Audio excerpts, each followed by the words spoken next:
আমাদের দলের একজন সহযোদ্ধা নারী নেত্রী ডলি আক্তার, উনি দীর্ঘদিন যাবত আমাদের ফ্যাসিবাদ বিরোধী লড়াই যখন মানুষ প্রতিবাদ করতে ভয় পেত, তখন একজন নারী হিসেবে চট্টগ্রাম থেকে অনেক প্রোগ্রামে ঢাকায় এসে যুক্ত হতো। তার জায়গা থেকে সে দলের সর্বোচ্চ কন্ট্রিবিউশন করতো।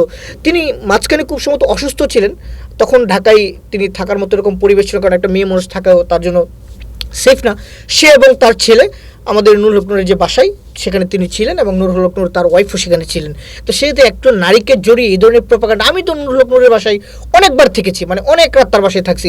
তো তিনি আমাদের সহযোদ্ধা বা তিনি আমাদের নেতা, ফলে আমাদের যারা নেতাকর্মী অনেক সময় ঢাকার বাইরে থেকে আসে, তিনি তাদেরকে চেষ্টা করেন তার বাসায় যতটুকু সম্ভব তার জায়গায় আশ্রয় দেওয়া বা থাকার ব্যবস্থা করে। এটা তো একজন নেতা হিসেবে বরং তার উদারতা বা তার যে নেতাকর্মীদের প্রতি তার যে কমিটেড এবং তার যে দায়বদ্ধতা সেটা প্রমাণিত। বরং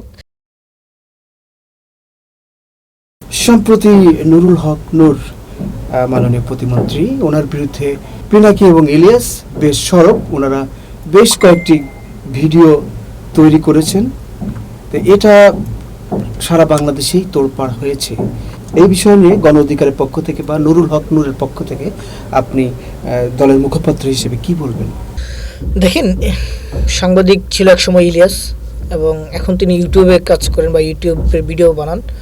তিনি দেশের বাইরে রয়েছেন, এবং পিনাকি ভট্টাচার্য তিনি ইউটিউবে ভিডিও বানিয়ে বেশ সমালোচিত বা আলোচিত, যেটাই বলেন না কেন। তারা নানান সময় নানান ধরনের প্রোপাগান্ডামূলক ভিডিও বানায়। বিশেষ করে দেখবেন তাদের ভিডিওতে শক্ত কোনো এভিডেন্স নাই। বিশেষ করে সম্প্রতি যদি নুরুল হক নূরকে জড়িয়ে দিয়ে ধরনের তারা ভিডিও বানিয়েছে বা যে ধরনের কথা বলছে সোশ্যাল মিডিয়ায়, আপনি যদি তাদের যে বক্তব্যের স্ট্যান্ডটা দেখেন বা তাদের যে বক্তব্যের যে পয়েন্ট অফ ভিউটা দেখেন, পুরোটাই ব্যক্তিগত আক্রোশের জায়গা থেকে। এর বাইরে কিন্তু কোনো ধরনের লিগ্যাল কোনো এভিডেন্স বা লিগ্যাল কোনো ডকুমেন্টস তাদের কাছে নাই। আপনি তার কোনো ভিডিওতে আপনি দেখবেন না যে নুরুল হক নূরের বিরুদ্ধে ওই অভিযোগের প্রেক্ষিতে তারা একটা লিগ্যাল এভিডেন্স সামনে হাজির করছে, কোনো ক্ষেত্রে নেই। বরং এক ধরনের জোড়াতালি দিয়ে, এবং নুরুল হক নূর বাংলাদেশের রাজনীতিতে একজন আলোচিত ব্যক্তি, বিশেষ করে 2018 সালের পর থেকে। ফলে তাকে নিয়ে বললে সোশ্যাল মিডিয়ায় যে কোনো বক্তব্য ভাইরাল হওয়ার সম্ভাবনা বেশি, এবং তাকে নিয়ে বানালে যে কোনো ভিডিওর ভিউ হওয়া বেশি। ফলে ভিউর জায়গা থেকে তারা এক ধরনের ইনকাম করেন। এটা ভালো, কারণ তাদের তো একটা ইনকামের রাস্তা হচ্ছে নুরুল হক নূরকে জড়িয়ে মিথ্যা বলুক আর প্রোপাগান্ডা করুক, সেটা জায়গা থেকে নুরুল হক নূরকে জড়িয়ে বললে সেটা অনেক বেশি ভাইরাল হয় এবং সোশ্যাল মিডিয়ায় সেটা অনেক বেশি ভিউ হয়। সে যদি তাদের একটা ভিউ ব্যবসা হয়, যেটা যদি বলি তাদের ইনকাম হয়, এটাতে হয়তো তাদের পরিবার বা তারা চলে, এটা ইতিবাচক। কিন্তু একজন ব্যক্তির চরিত্র হনন করে এটা মোটেও ঠিক না। আমরা মুসলমান হিসেবে অবশ্যই তো এটা কখনোই কাম্য না। যদি নুরুল হক নূর হোক আর যে হোক, যদি কারোর বিরুদ্ধে সুনির্দিষ্ট কোনো অভিযোগ থাকে এবং সেই অভিযোগের প্রেক্ষে যদি কোনো শক্তিশালী কোনো এভিডেন্স থাকে, সেটাকে তথ্য প্রমাণ হাজির করে যদি কেউ ভিডিও বানায়, আমরা এটাকে অ্যাপ্রিসিয়েট করি। কিন্তু কোনো ধরনের উইথাউট কোনো ধরনের এভিডেন্স, কোনো ধরনের তথ্য প্রমাণ ছাড়া এই ধরনের ভিডিও বানানো, আমি মনে করি মানুষের চরিত্র হনন, এবং এটা বিশেষ উদ্দেশ্য প্রণীত। আপনি যদি দেখেন, সম্প্রতি একটা ভিডিওতে তিনি আমাদের দলের সাবেক অর্থ সম্পাদক জনাব শহীদ ইসলাম ফাহিমের বিষয়টি সামনে নিয়ে এসছে। উনি বলেছে তার বিয়েতে 1.5 কোটি টাকা খরচ হয়েছে। মানুষ কতটা আহম্মক হইলে এবং অপদার্থ হইলে এই ধরনের বক্তব্য দিতে পারে। তার বিয়েতে আমার সৌভাগ্য হয়েছিল, আমি বিয়েতে ছিলাম। আমি যদি বলি যে সর্বোচ্চ তার এই বিয়েতে যদি খরচ হয়ে থাকে সর্বোচ্চ 8 থেকে 10 লাখ। আর শহীদুল ইসলাম ফাহিম আমাদের দীর্ঘদিন যাবৎ আমাদের রাজনৈতিক দলের সঙ্গী। 2018 সাল থেকে সে আমাদের সাথে রয়েছে। সে হাজীউদ্দিন বিজ্ঞান প্রযুক্তি বিশ্ববিদ্যালয়ের শিক্ষার্থী ছিল তখন 18 সাল থেকে। তাদের পরিবার সমাজে প্রতিষ্ঠিত, এবং তার বাবা একজন সরকারি চাকরিজীবী। আমি তার বাড়িতে 2021 সালে গিয়েছিলাম, তখন তাদের বাসায় 2তলা বিল্ডিং ছিল, এখন সেটা 3তলা হয়েছে। তারা আর্থিকভাবে আগে থেকেই সচ্ছল। এখন তার বিয়েতে আপনার 10 লাখ টাকা খরচ করে একটা আহামরি কিছু, কিন্তু সেখানে ইলিয়াস কোনো ধরনের তথ্য প্রমাণ ছাড়া সেখানে বলছে 1.5 কোটি টাকা। কত বড় আহমক! 1.5 কোটি টাকা কি কাগজ যাতে বললে হয়ে যায় নাকি এটা গাছের পাতা পড়ে যায়? একটা কোনো ধরনের কমন সেন্স ছাড়া। আরেকটা বিষয় হচ্ছে, আমাদের দলের একজন সহযোদ্ধা নারী নেত্রী ডলি আক্তার, উনি দীর্ঘদিন যাবত আমাদের ফ্যাসিবাদ বিরোধী লড়াই যখন মানুষ প্রতিবাদ করতে ভয় পেত, তখন একজন নারী হিসেবে চট্টগ্রাম থেকে অনেক প্রোগ্রামে ঢাকায় এসে যুক্ত হতো। তার জায়গা থেকে সে দলের সর্বোচ্চ কন্ট্রিবিউশন করতো। তিনি মাঝখানে খুব সম্ভবত অসুস্থ ছিলেন, তখন ঢাকায় তিনি থাকার মতো এরকম পরিবেশ ছিল, কারণ একটা মেয়ে মানুষ থাকাও তার জন্য সেফ না। সে এবং তার ছেলে আমাদের নুরুল হক নূরের যে বাসায় সেখানে তিনি ছিলেন, এবং নুরুল হক নূর তার ওয়াইফও সেখানে ছিলেন। তো সেহেতু একজন নারীকে জড়িয়ে এই ধরনের প্রপাগান্ডা, আমি তো নুরুল হক নূরের বাসায় অনেকবার থেকেছি, অনেক রাত তার বাসায় থাকছি। তো তিনি আমাদের সহযোদ্ধা বা তিনি আমাদের নেতা, ফলে আমাদের যারা নেতাকর্মী অনেক সময় ঢাকার বাইরে থেকে আসে, তিনি তাদেরকে চেষ্টা করেন তার বাসায় যতটুকু সম্ভব তার জায়গায় আশ্রয় দেওয়া বা থাকার ব্যবস্থা করে। এটা তো একজন নেতা হিসেবে বরং তার উদারতা বা তার যে নেতাকর্মীদের প্রতি তার যে কমিটেড এবং তার যে দায়বদ্ধতা সেটা প্রমাণিত। বরং সেটা অ্যাপ্রিসিয়েট না করে ইলিয়াস দেখেন একটা প্রোপাগান্ডামূলক নানান ধরনের মানে যে ধরনের বক্তব্যের কোনো ধরনের তথ্য প্রমাণ নাই। আপনি দেখবেন ইলিয়াসের যে ফেসবুক পোস্ট, এই পোস্টগুলো আপনি যদি পড়েন তাহলে আপনি বুঝবেন যে এটা কোনো সুস্থ মানুষের কাজ নয়, বরং এটা অসুস্থ মানুষের কাজ, এবং এটাতে সম্পূর্ণ ব্যক্তিগত আক্রোশের জায়গা থেকে তিনি এই কাজটা করে দেবেন। কথায় কথায় তারই বিকাশ নুর বলে বা বিকাশ নুর বলে। আচ্ছা, বিকাশ নুর কারা বলতো আপনি একটু বলেন তো? এই বিকাশ নুর তো আপনারা জানেন যে আওয়ামী লীগের সময় আমরা যখন লড়াই করি তখন বাংলাদেশে আসলে বিরোধী মত বলতে তেমন কেউ ছিল না। জামাত বলেন, বিএনপি বলেন, ওইভাবে তারা প্রতিবাদ করতে পারতো, কারণ তাদেরকে নানাভাবে হয়রানি, হামলা মামলা, জেল জুলুমের কারণে তারা অনেকটা বিপর্যস্ত ছিল। সেই জায়গায় কিন্তু নুরুল হক নুরের নেতৃত্বে আমরা সংখ্যায় কম হলে কিন্তু আমরা সব সময় সোচ্চার ছিলাম এবং সবসময় প্রতিবাদ ছিলাম। নুরুল হক নুরকে তখন আমরা যেহেতু আমরা আমাদের ছাত্র নেতারা ছিলাম, আমাদের কোনো ইনকাম সোর্স ছিল না বা আমাদের কোনো ধরনের ওইরকম শুভাকাঙ্ক্ষী ছিল না, সেহেতু আমরা আমার বিকাশের মাধ্যমে এটা ওপেনলি অনুদান, এটা কিন্তু আমরা কোনো চাঁদাবাজি না, আমরা মানুষের কাছে সহযোগী, মানুষ সেটা বিকাশে পাঠিয়েছে। তখন আওয়ামী লীগের লোকজন, ছাত্রলীগের লোকজন তারা আমাদেরকে বিকাশ ট্যাগ দিত। এখন আমরা দেখেছি যে আমাদের অনেক ভাই বন্ধুরা যারা ফ্যাসিবাদ বিরোধী লড়াই একসময় আমাদের সঙ্গে ছিল, তারা আওয়ামী লীগের ট্যাগ ব্যবহার করে। এই যে আওয়ামী লীগ যেভাবে বলতো বিকাশ নূর, এখন তারা নূরকে বিকাশ নূর বলে, মানে আওয়ামী লীগের ট্যাগ তারা ইউজ করছে। তাদের যে দৃষ্টিভঙ্গি বা চিন্তা, কি আওয়ামী লীগের আর তাদের মধ্যে কি দৃশ্যমান কোনো পার্থক্য আছে? মানে আমি তো মনে করি তারা আওয়ামী লীগের চরিত্র অনেকটা ধারণ করে।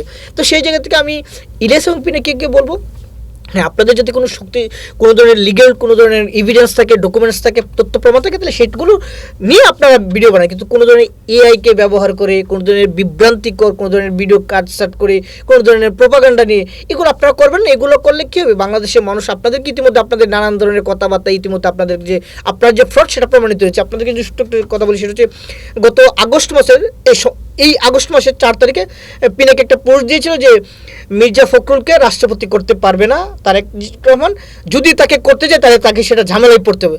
আমরা কিন্তু দেখলাম যে মির্জা ফখরুল মহামান্য রাষ্ট্রপতি হয়েছেন এবং তারেক রহমান তিনিই তাকে দল থেকে মনোনীত করেছেন, কিন্তু তিনি কি কোনো ঝামেলায় পড়েছেন? পড়ে নাই। তো পিনাকিদের কথাবার্তার যে কোনো ধরনের শক্তিশালী কোনো এভিডেন্স নাই বা কোনো ধরনের বাস্তবতা নাই, এটা কিন্তু আবারও প্রমাণিত। শুধু এটা না, নানান সময় তাদের যে বক্তব্য দেখেন, এগুলো আসলে বাস্তবতার কোনো ভিত্তি নেই, বরং তারা বিভিন্ন সময় বিভিন্ন গোষ্ঠীকে উস্কানি দিয়ে একজন প্রোপাগান্ডামূলক করে এবং রাজনৈতিক দলের উদীয়মান নেতৃত্বদেরকে চরিত্র হনন করে। তারা মূলত আমার ধারণা কোনো ধরনের বিদেশি কোনো গোষ্ঠীর উদ্দেশ্য হাসিল করার জন্য তারা এজেন্ডা বাস্তবায়নে তারা কাজ করছে।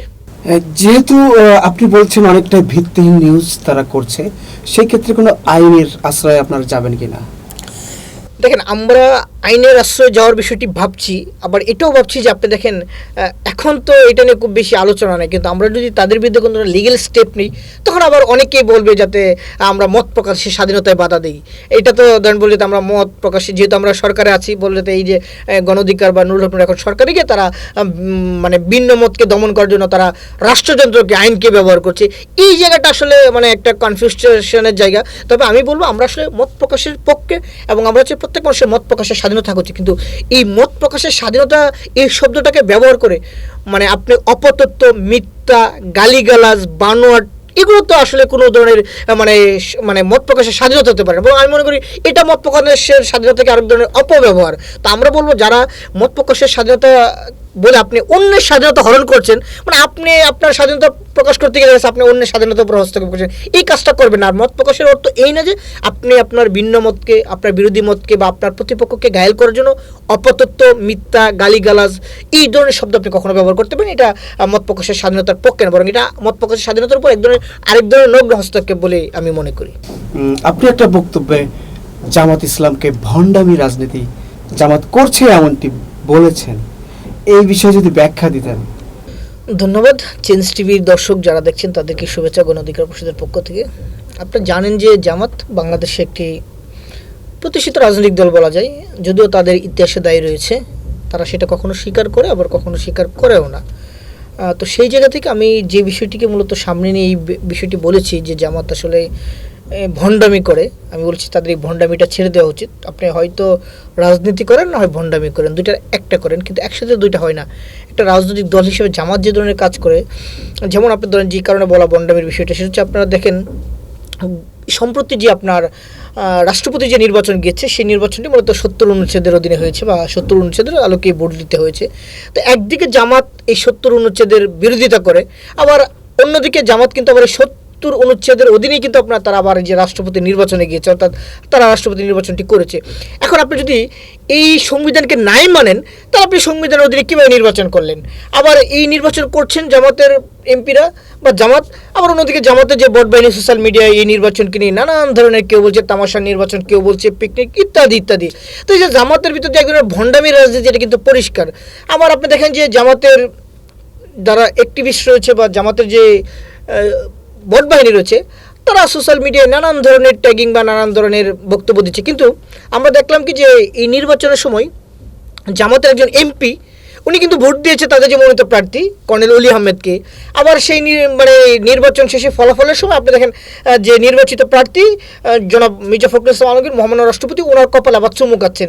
এটাতে তো তাদের ভণ্ডামি আরও বেশি পরিষ্কার যে আপনি ভোট দিলেন একজনকে, আবার চুমু খাচ্ছেন আরেকজনকে। তো এটা তো আসলে কোনো সিস্টেমের মধ্যে পড়ে, এটা তো একজনের ভণ্ডামি। আপনি দুই দিকটাই আপনি নিয়ন্ত্রণ রাখবেন। এই জন্য আমি বলি আসলে জামাত যে ভণ্ডামি রাজনীতি করে, এই রাজনীতি তাদের পরিহার করা উচিত। এই জামাতের ইতিহাসে দায়ী রয়েছে 71 মহান মুক্তিযুদ্ধে, সেই বিষয়টি এদেশের মানুষ হয়তো কিছুটা ভুলতে বসেছে। কিন্তু জামাত যদি তার এই ভণ্ডামি অব্যাহত রাখে, তাহলে কিন্তু মানুষ তাদেরকে সেই ইতিহাসের যে দায়, সেই দায়টা আবার পুনরায় মনে করিয়ে দিবে। change tv.press এক ফোঁটা হলুদও নেই।